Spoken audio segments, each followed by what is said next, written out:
Hello and welcome back to Trophy Chronicles, where today I'll be taking a look at the Platinum Trophy for Plucky Squire. It's probably only a short one because there's only 21 trophies for this, well 20 including and the Platinum, so it's kind of, they're not as split up as usual, so yeah. First off, I guess, what is Plucky Squire? I remember this being shown off, I think, at the Game Awards, probably Summer Games Fest, some event where 90%. There's a lot of parallels between this and Lost and Random, by the way. For some weird reason, I associate them together. Between when I first saw them, the fact they were one of the only games I was interested in, a lot of my biggest complaints, and I beat them both or and played them both around exactly the same time. So it's going to be mentioned a couple of times. But I remember being one of the few unique, interesting looking games that were coming up. And did it hold up? It's a tough one. But first, it's basically like it's a mix between a top-down Zelda 1 kind of Zelda Link to the Past aesthetic kind of look, where it's, top-down, use a sort of slash enemies, you can do your holding down spin attack. You go from area to area, killing enemies, doing puzzles and stuff. So in that way, definitely similar. But it takes place in a storybook that you can also jump out of. So the other part of the gameplay is more of a top-down kind of 3D Zelda style, or more of a slightly 3D, something like it kind of like the Link to the Past remake or Link Between Worlds, that kind of style. Where it's more of a kind of claymation-y, early 3D kind of looking style, where you explore more of a 3D world. It's really cool. And like I said, in a lot of the unique aspects really hold up. Including things like from the 3D world, you can kind of go into a set of, like, onto walls and stuff in a kind of a 2D kind of, not like the top-down storybook, where you just kind of go up the wall across and then you get out into a different, and jump out into the 3D or to a different spot. In that aspect, it is really fascinating. The story is basically a wizard realizes he's in a storybook, tries to use that knowledge to take over. Oh, well, tries. He does take over, and you have to go out. You're kicked out of the book, and you go back in to try to save the world. Basically, you're joined by two friends who accompany you at different times. One's more like a kind of rock star kind of kid, and the other is this apprentice witch. You control them along a few times as well, two kind of mini games. One is the main character, Jot. I think his name was Jot. I hope I'm getting it right. Where he do like a Mike Tyson's punch out game, you dodge, punch. It's very basic and simple, but for a mini game, it's fun. It's decent. The Rocker Kid has like a rhythm game kind of thing going on, of course. Almost like a Paper Mario style thing, except just more rhythm game. And the Witch has that totally not a way to get over the fact I don't remember what it was and just put it there as an excuse. Yeah. It's kind of a tough one to how I felt about it overall. Because on one hand, on the first playthrough, I did enjoy quite a bit. A few small problems, and like, even in like some other games, it can be charming, but sometimes overstays welcome with the comments. But the first time around, it's fine. It's actually something I'm struggling a bit with because, like, if a game is really fun on the first playthrough, but then you go back for a second playthrough to collect stuff and it's frustrating, which we'll get to in a while when I get to the trophies. How do you, what do you do? On one hand, I don't notice the flaws as much the first time. Again, I was streaming it too, so that might change things. While the other stuff was just in my own time trying to get the platinum and going back for stuff. So it's a tough one. It's one I actually do kind of struggle with a bit. Can you really call the game bad if 90% of your time the game is awful, but it's only because you chose to go for collectibles? It is how do you balance that? On one hand, if I didn't go for it, it would still be a flaw in the game. Again, we will get to in a while, but it's a flaw I, in a way, chose to go for. So it's a tough one. I will say I did really enjoy the game in my first playthrough at least. The war parts were dragged and it was a bit much, but overall it was fun. And along the way you do these really fun puzzles as well, which highlight of the game. Some of the more unique aspects are definitely highlights. Like, you just think, since it's in a storybook, you'll see a bunch of words on the screen. It'll be something like the giant, oh no, it's like the giant fly is blocking the door, something like that. And the other page over here will say the small frog is watching the fly. You go over, slash the word, pick it up, put it here. Now instead of having a frog watching a giant fly, you have a frog watching a tiny fly, and he chases it away. Or here the gate is locked. Take the word locked, put it away, find somewhere around the map that says open, hit that word, bring it back. And the best thing about this is, you can do pointless, stupid shit too. The door is locked, big. Okay, try it now. Now the door is big. Does it do anything to help you? No. Does making the frog extra big help at all? No. How about turning a block into cheese? No use. Is it fun? Is it fun? Is it stupid fun? Absolutely. Genuinely, every time I find one of these things, like, okay, well, we're chopping a bunch of words to see what useless crap we can do. Easily one of the most fun things about the game, and I wish they expanded on it more. I wish there was like 10 times. They can make, like when I saw with Empire of the Ants, if they just made the ant part and not the RTS stuff into a game, if they made just this puzzle stuff into a full game, I would probably enjoy it more. They could release like a pack of mini games with these, just a map and some words, and I would fucking love. I'd buy day one. But other than that, the story is average. It's fine. It wasn't really. Again, it's like try to be self-aware, silly humor, not very indie humor. It's fine. I can't say the game ever stood out to me as like fucking amazing, but I liked it. A few glitches here and there, but nothing substantial. Like in one character, I think it was your friend's Dragua or something. I don't remember his name. The blue kid. His mom was kidnapped and you saved her, and for some reason she was me. I think that was the only glitch off the top of my head I can think of. So that I mean, there's really not much more to say. I would say this is one of the games that really made me hate the PlayStation Store because it was like, wow, that was a nice hidden gem. And it was just swarmed in a sea of shovelware slop. And I've talked about it enough times, but that's kind of the reason like, it's games like this that make me hate the PlayStation Store's like lack of any care, effort, or moderation. Because you would, if you look at this game, you might never notice just by the cover art what it is.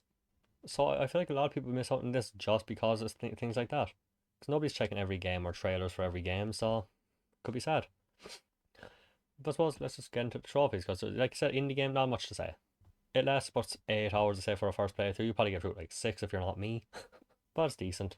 And I forgot to mention, along there you find scrolls which give you cool artwork, like behind the scenes concept art, old art, what the game is supposed to look like before it was changed and stuff. Really nice. In-game concept art, not hidden behind a DLC or something. Wow, what a novelty. Remember when games used to do this all the time? Remember this was a fucking standard? Remember? Fucking remember. Remember the back of game boxes didn't suck? Remember when the back of every single game box wasn't 3 or 4 pictures and a fucking 2 lines of screen? Remember the good old days? Oh, sorry, I don't know what that was. And you also find other stuff. You find money to upgrade your abilities. You got stuff like the spin slash I mentioned, or throwing your sword, cool stuff like that. But yeah, whatever. On to trophies. Like I said, like 20 trophies, not a lot to go through. There's like 3 for completing the story, one on story mode, one on hard mode, and thankfully it does stack.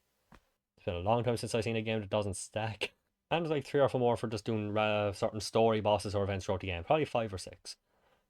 I'll talk about the collectibles at the end because that's where most of my frustration came from. Honestly, the majority of the trophies are the kind of trophies I do love. I wish there was more trophies that were like not this stuff, but also keep them. I wish there was a few more, like 10 more trophies as like gameplay stuff and then more of these. But it's nice to see silly trophies. I mentioned the things where you chop the words and replace them. There's a few like that, turn these pillars into cheese, turn this block into cheese. A lot of cheese related ones. Make the gate huge, which I just did for fun. Few of them you have to kind of check the description, but otherwise you just be trying every single thing, which I guess if you want to do, no problem. There's one for jumping off the desk. Gotta love a game that gives you a trophy for dying. It's not even for dying, it's just like, why not? Let's see where we end up. Also, actually, a random thing. This world, I don't know what it is, but obviously I know what it is. You know what really reminds me more than anything? Micro machines. Can you not picture a bunch of cars just like swarming around this place? Good times.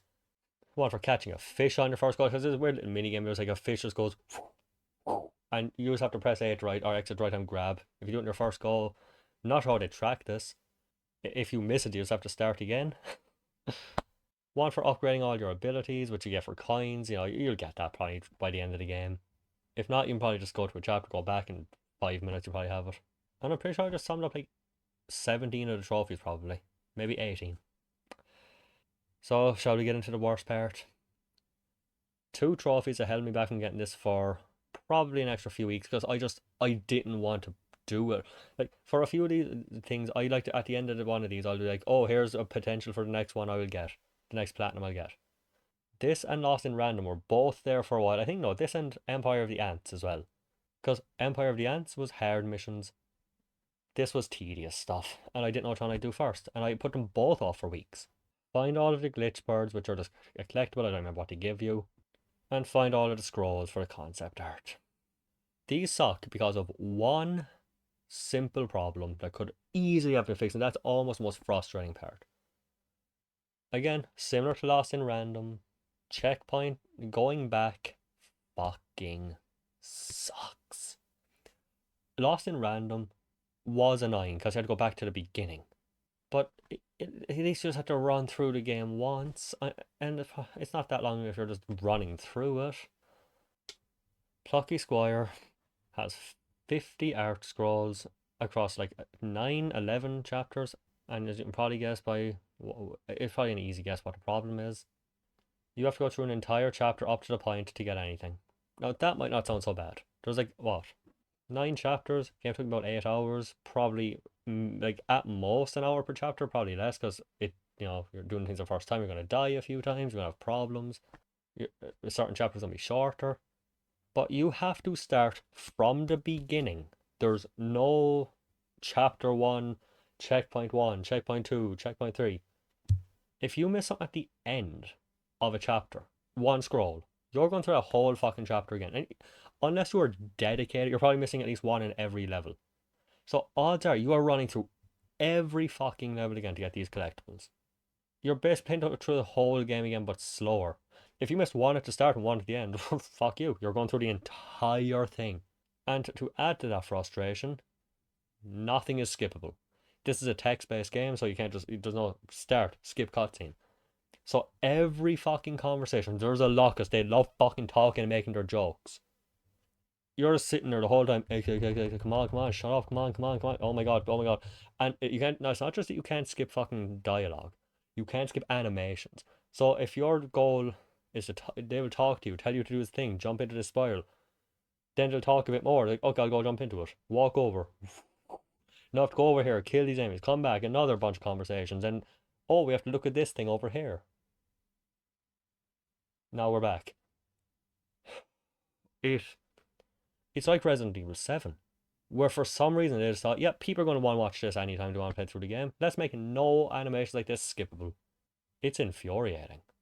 It might sound like it's a relatively short game, so it might sound like I'm bitching, and you're probably going to go do it twice. If you're going for the collectibles, you're not going to have to run through levels twice because you're going to have a guide probably. Without a guide, oh my god. The idea of missing something in this game, I have to go through a whole chapter again, which I probably did do. The last level, not one, is long. 2, they have a collectible that literally at the last boss. Very end. I checked up a guide on YouTube for all this stuff.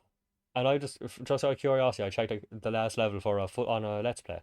One that's doing it perfectly. No mistakes, no flaws. Not like speedrun level stuff, but they're not making mistakes. They're doing good. Over an hour long. They put a fucking random collectible at the end of an hour long level with no way to skip to the end. So you're just going through the whole fucking level, killing every enemy, doing every puzzle. Actually, I think you can skip mini games and puzzles sometimes. At least one fucking little respite. Walk up here, watch a bunch of dialogue. Walk over here, watch some dialogue. Kill these enemies again. Do this thing again. Do this puzzle again.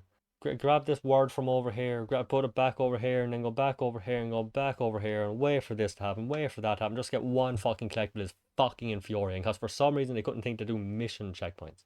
It's an hour long level, and you put a trophy at the fucking end of it, or at least a collectible. What the hell were you thinking? And look, I get it. Trophy and achievements are not exactly the main focus for any developer, but you have them in the game, they're part of the game, therefore fucking factors. And it's also probably the level where the most intrusive dialogue will happen. Like, there was one part, like, there was like an opening here. Outside the opening, bunch of yap. Go inside, yap.